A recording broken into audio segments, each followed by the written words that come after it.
Hope you had yourselves a very productive Thursday. Now here's a sneak peek of our edition tonight. Prime Minister Dr. Edward Ngirente has met with Lord Irvine Laidlaw, owner of the Shema Power Lake Kivu project. Nearly 90% of the mines extracting various minerals across Rwanda were owned by Belgians between 1930 and 1970, and this fact contradicts claims from Belgium stating that Rwanda has no mineral resources. On the international scale, many Syrians would like to see the US-backed Kurdish forces in the east lay down their weapons or join what they hope will become a national army.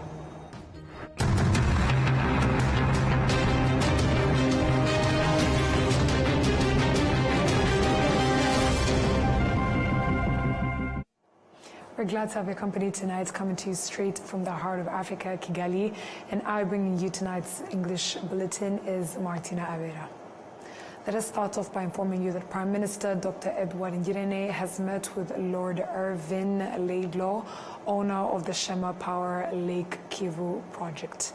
They discussed energy investments and expansion plans. The Shema Power Plant project was launched in October 2019 and was expected to cost 400 billion Rwandan francs for the extraction of methane gas from Lake Kivu to increase electricity production in Rwanda. RDF Army Chief of Staff Major General Vincent Nyakarundi visited RDF soldiers deployed under the MINUSCA peacekeeping mission in Bozembele, Central African Republic. We have more of this report coming to you from Adam Skizera. On Thursday, the Chief of Staff of the Rwanda Defense Force, Major General Vincent Nyakarundi, visited the Rwandan contingent serving in the United Nations peacekeeping mission in Bozembele, Central Africa Republic. Bozembele lies on the main road connecting the Central Africa Republic to Cameroon. In the past, this region experienced insecurity due to the conflict that this country faced. In 2014, fighters from the Anti-Baraka group killed dozens of civilians before the UN troops intervened. Today, security in the area has been fully restored. As Force Commander, I'm extremely proud what Rwandan contingents are doing in the mission. You never hear any complaint, wherever they are. Why? It's because of the trust that they have. Two, it's because of the performance. You know, people want to see tangibles, not stories intangibles, no. Your performance will speak, and it's through your performance that you win the hearts and minds of the population. And this is what is going on. But we can see the impact. Because they're not very far where they are deployed from here, in Damar. So we see what they are doing. I think they are contributing a lot also to the security situation. Yeah. Bozembele is located approximately 150 kilometers from Bangui, the capital of the Central African Republic. Yesterday, Major General Vincent Nyakarundi, who is on an official visit to the Central African Republic, along with the RDF spokesperson, Brigadier General Ronald Kivanga, also visited the Rwandan peacekeepers serving under MINUSCA in Bria, Haute-Koto Prefecture, in the eastern part of the Central African Republic. Rwandan and foreign entrepreneurs with industries producing various products in Rwanda confirm that purchasing power of their customers has increased between January 2024 and January 2025, and their markets have expanded to neighboring countries in the region. And our Gladys has a detailed report. Industries that add value to agricultural products like maize, which are processed into maize flour, those producing animal feed, and factories making cooking oil are among those highlighted in the report by the National Institute of Statistics of Rwanda, showcasing an increase of 16.7% and 13.9% in beverage manufacturing. In January 2025, the industrial output increased by 7.9% compared to January 2024, against an increase of 9.4% of annual average basis. The CEO of Gorilla Feed Co. Limited, which produces animal feed, Habimana Ernest, states that between January 2024 and January 2025, the company's production has increased and its market has expanded. This was also emphasized by an entrepreneur, Bafakurera Robert of Roba Industries. uduhereye nkatwe nka Gorilla Feeds. Starting with us at Gorilla Feeds, we initially had a small factory that could produce 4 tons per hour, but now we have increased our capacity to a factory that can produce 15 tons per hour. This change happened last year, so you can see that the industry production has increased, which has also led to more jobs and an increase in animal feed production. This was made possible through the support of NILDA, where they provided us with €600, of which we paid part, and the rest was a grant. The growth of industries in Rwanda, starting in 2024, it is because of the market and support from government.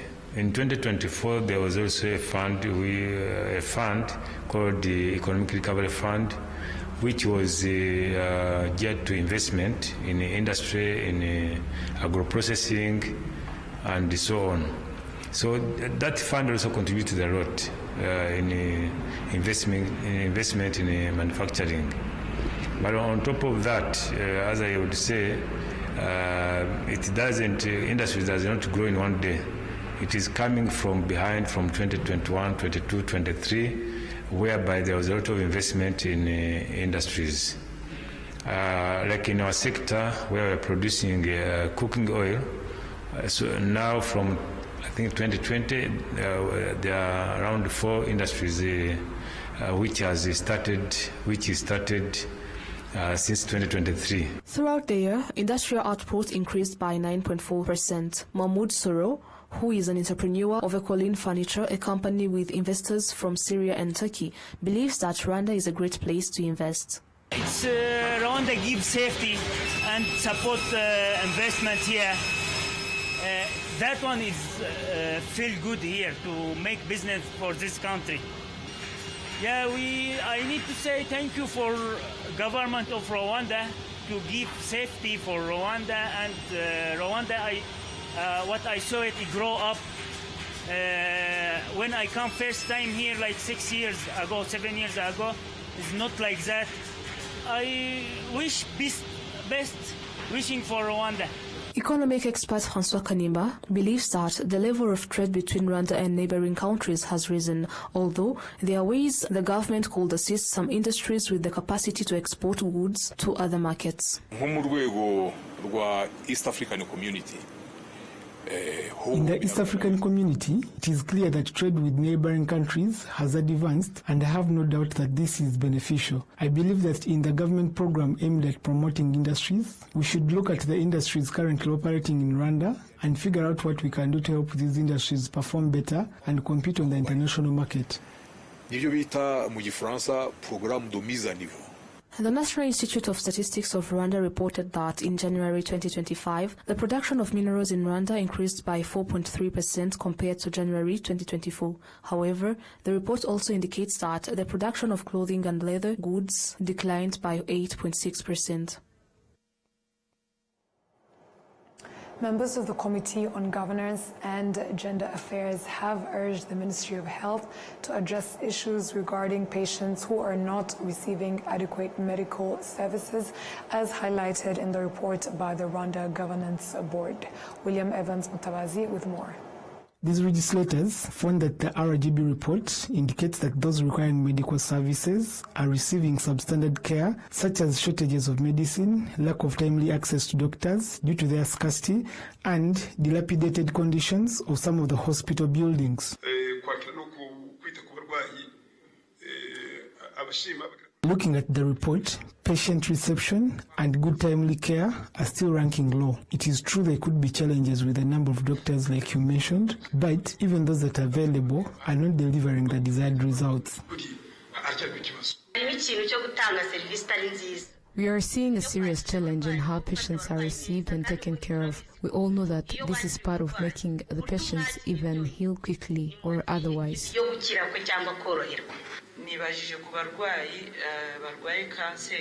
I've been wondering about cancer patients who are supposed to get their medication from Butaro Hospital, yet they reside in distant provinces. How are such services going to be gotten closer to them? The State Minister of Health, Dr. Eva Butera, stated that some measures to improve services include increasing the number of healthcare workers and expanding the range of health services covered by insurance.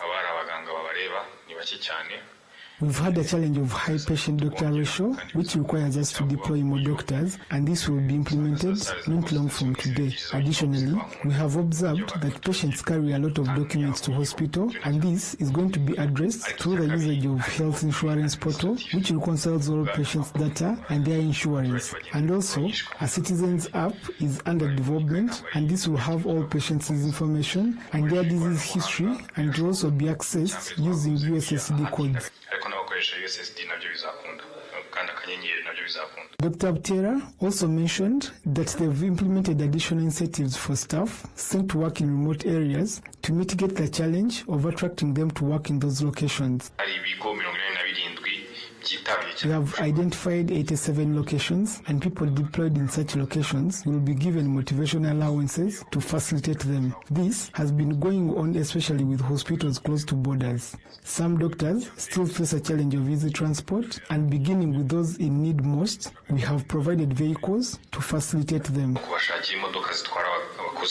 The Ministry of Health revealed that currently, one doctor is attending to 1,000 patients, yet at least 4 doctors are needed per 1,000 patients. Regarding cancer treatment, more hospitals have been added where patients can receive medication and they will be able to use their health insurance for treatment.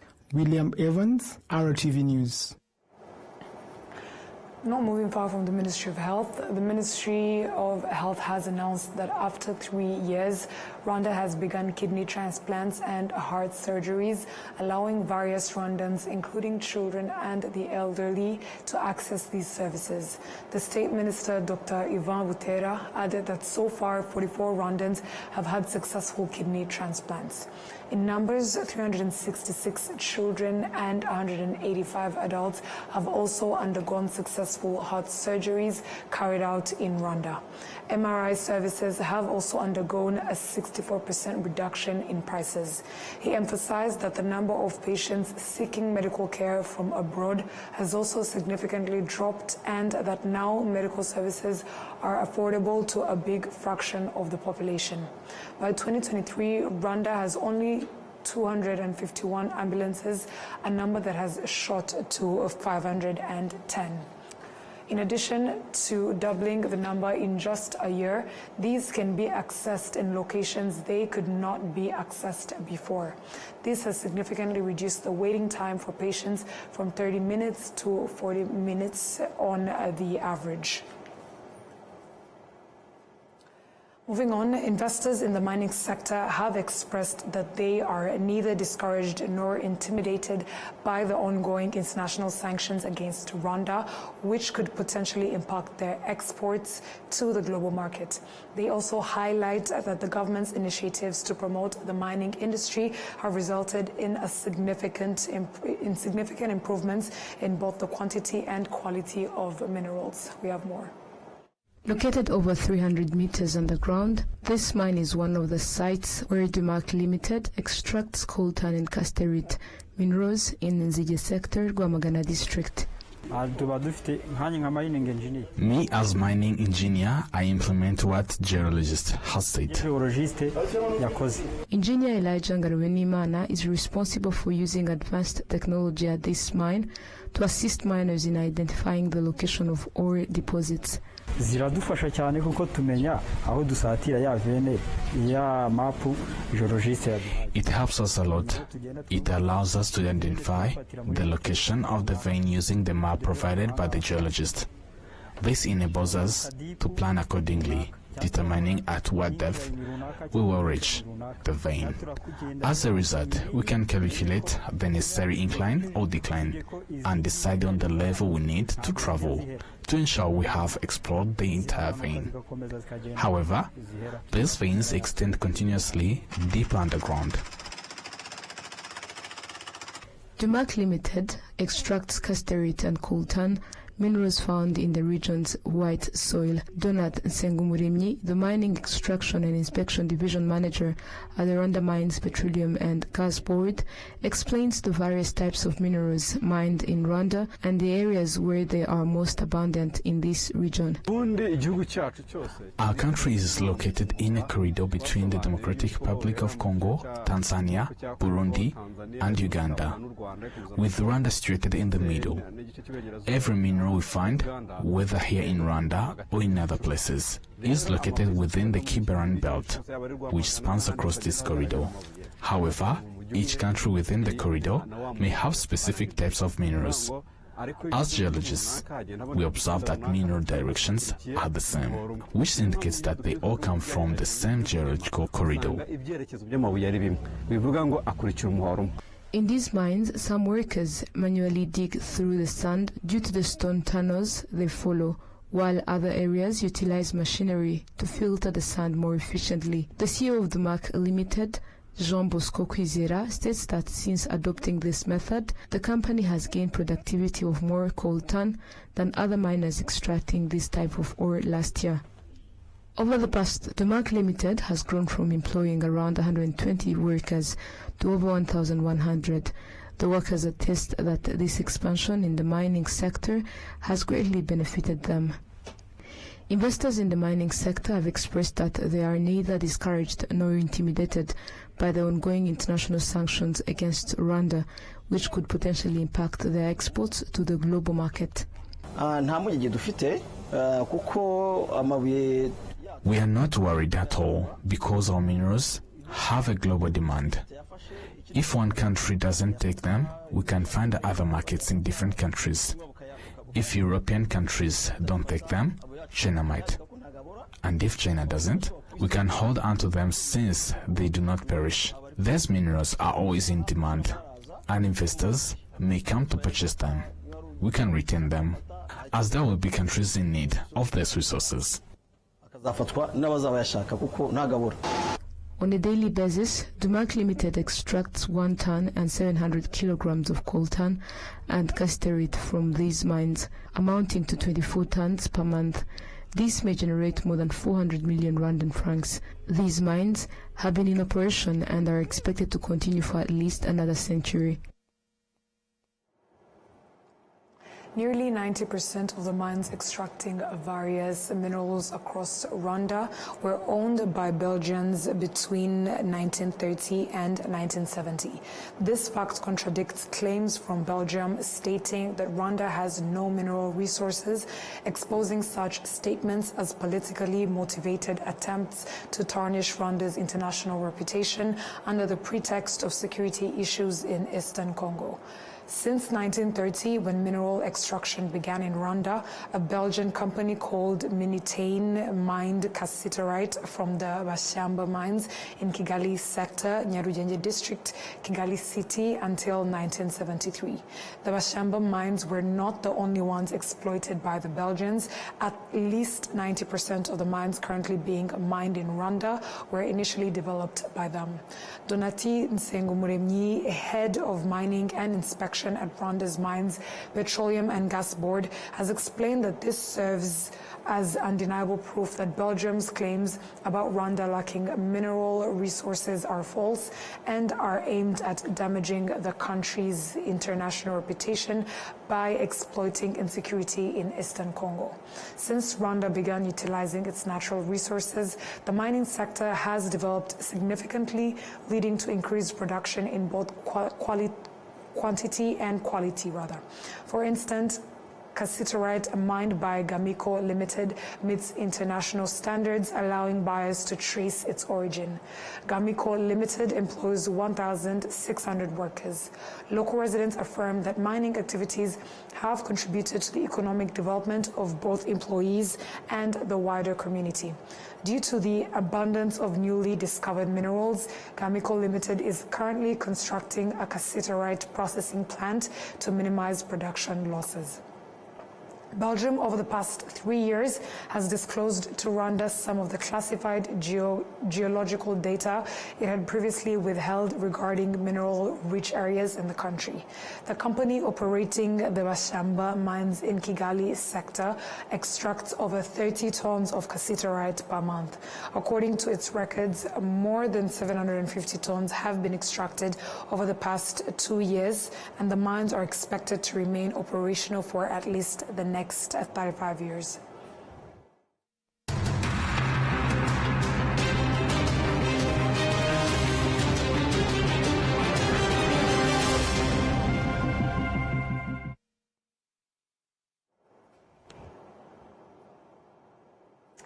Here in Rwanda, a group of young women have been trained in golf and has now started participating in tournaments. Japanese partners have launched a project called the Rwandan Golf Sheroes Project, aimed at helping the women develop their skills and play golf professionally. Some of the female golfers say they chose the sport out of passion, with their ultimate goal being to compete in the 2028 Olympic Games in Los Angeles, USA. A representative of the project organizers explained that they have already identified 6 talented players and are committed to supporting them in becoming professional golfers. For us, our team mainly coaching girls, especially Korean head coach, Mr. O is helping the girls. And that's the beginning. But once we meet Minister Sports, then this country really matter gender equality, empowerment. So that's why the former minister, Ms. Mimosa, asking us to continue creating, supporting the female golfer, professional. So that's why we end up at focusing the girls. I mean, we will bring them to the Olympic, first ever from this country, to the Los Angeles 2028 Los Angeles Olympic. That's our ultimate goal. Yeah, first step. It's not easy, but we believe possible. Firstly, we have a team mainly from Korean national team, the former coach. They have experience creating the world top golfer. So that's why. And then myself is a performance coach, called mentor coach, so that the Korean methodology and Japanese methodology create a good impact for them. The Japanese ambassador to Rwanda, His Excellency Isao Fukushima, has stated that they support this initiative because it will empower young women and contribute to the growth of female golf talent in Rwanda. This project consists first of training Rwandan female golfers from zero in 2 years to have the best golfers, female golfers in the international competitions, and being able to compete with the best golfers of the world. The Rwandan Golf Sheroes project was launched in 2024 by the Japanese company Golf Sheroes Management Company Limited. The 6 selected players have already competed in a golf tournament in Nigeria, and in the coming months they will undergo training in South Korea with support from the embassies of Japan and South Korea.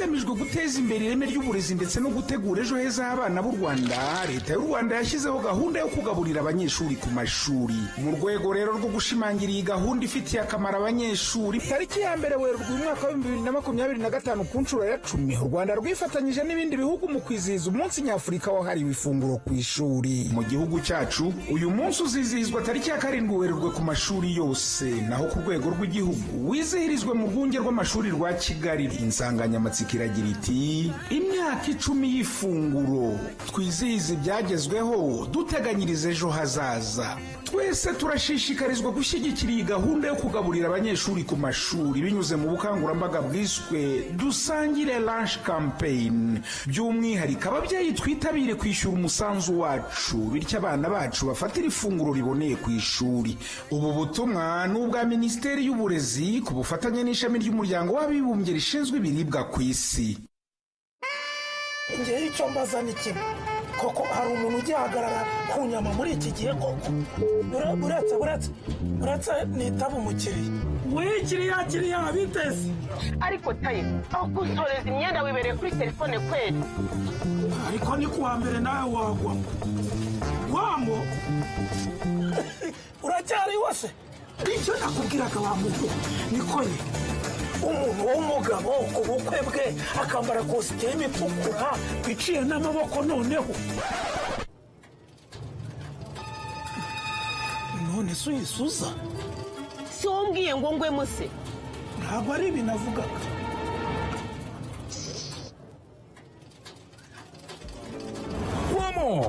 Kuwa mbere kanda akanyenyeri 345 akanyenyeri 2 urwego maze nawe ugwemo.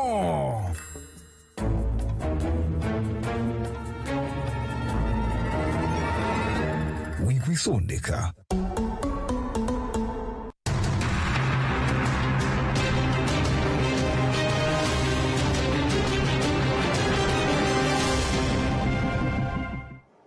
Thank you for sticking with us on RTV News, and welcome back to other stories making headlines on the global scene. Many Syrians would like to see the U.S.-backed Kurdish forces in the east lay down their weapons or join what they hope will become a national army. But Kurdish leaders say they are still fighting on two fronts and want to negotiate a partnership with Syria's new leadership. VOA with more. In Syria's northeast, the Kurdish-led military, called the Syrian Democratic Forces, are on patrol, searching for Islamic State militants hiding out and planning attacks. The front lines of the SDF's war against Turkish-backed forces have expanded since the Syrian government collapsed late last year. That's when the rebel Syrian National Army took the strategic city of Manbij with Turkey's support. Now, both sides are fighting for a critical dam nearby. The SDF says these battles are inhibiting their ability to fight against the Islamic State. In war zones, SDF fighters use only nicknames for security reasons. The issue is Turkish drones and surveillance. As you know, they attack us in many places, and this gives IS militants the ability to move more freely and easily. Turkey views the Kurdish fighting forces in Syria as part of a Turkey-based terrorist group, the PKK. Both Turkey and the Syrian forces they support are allied with the caretaker government in Damascus, which is trying to create a national government and army. Speaking by video from Syria to reporters in Washington in February, SDF General Mazloum Abdi says his forces want to join this government and army, but they have not been included in national dialogue. We do not intend to be the opposition against the new authority in Syria. On the contrary, we look forward to being a partner and to participate in building the new state of Syria. He says the SDF cannot stay as it is, but he does not say if they would be willing to cede control of their areas or give up weapons. The United States, which has backed the SDF's fight against IS, has signaled the possibility of withdrawing forces from Syria in recent months. But Abdi says U.S. forces are still a critical part of containing IS and negotiating with Turkey.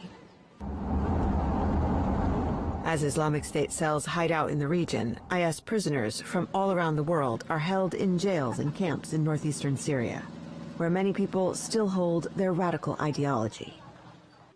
At a base on the outskirts of El-Hasaka, commanders from the YPJ, the women's branch of the SDF's fighting forces, say they're trying to stave off an all-out war.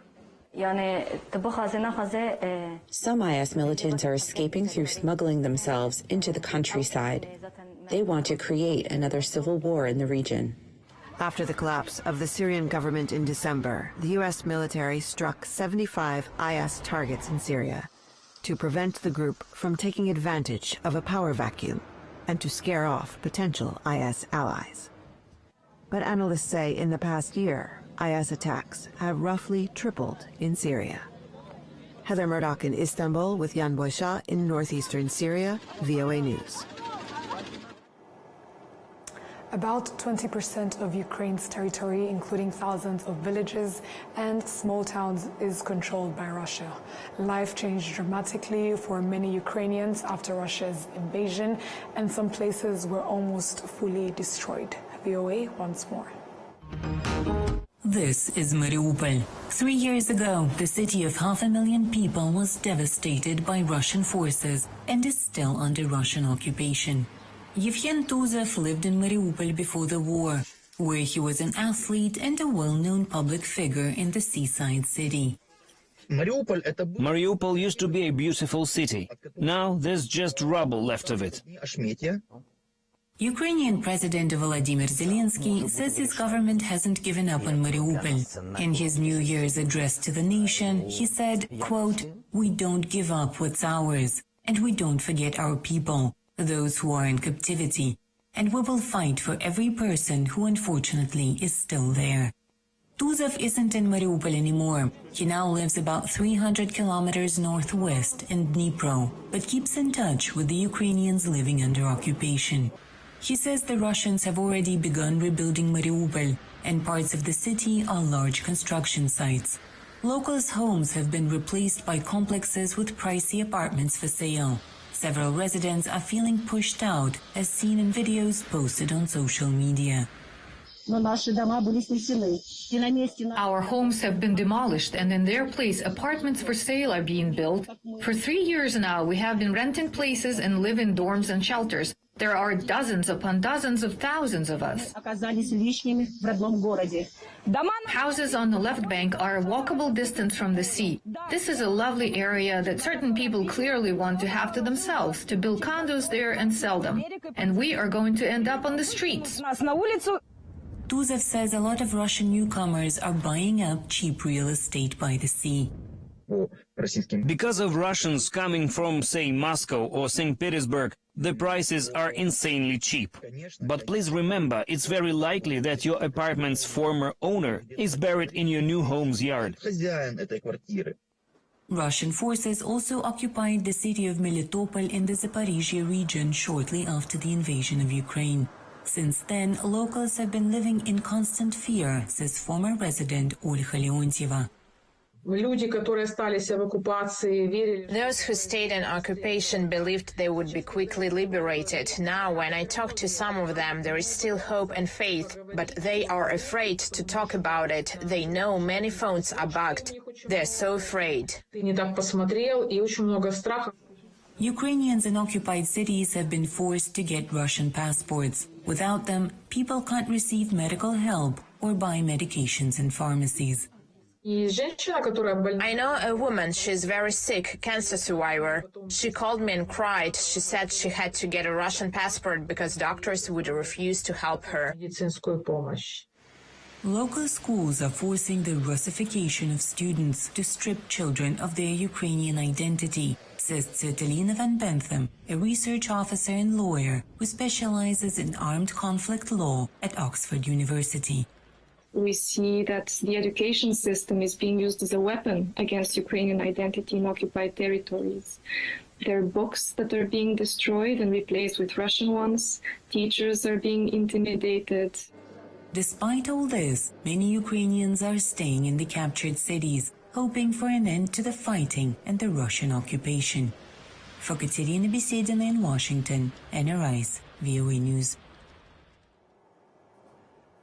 And that VOA story from Syria marks the end of our bulletin. Before we close off, let's have a quick recap of our headlines. Prime Minister Dr. Edward Ngirente has met with Lord Irvin Laidlaw, owner of the Shema Power Lake Kivu project. Nearly 90% of the mines extracting various minerals across Rwanda were owned by Belgians between 1930 and 1970.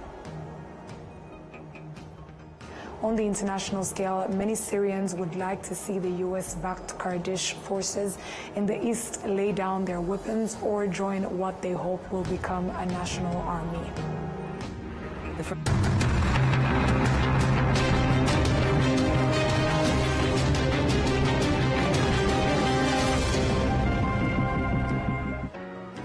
And on that note, on behalf of the news production team as well as the technical team, we would like to thank you for sticking with us on RTV News.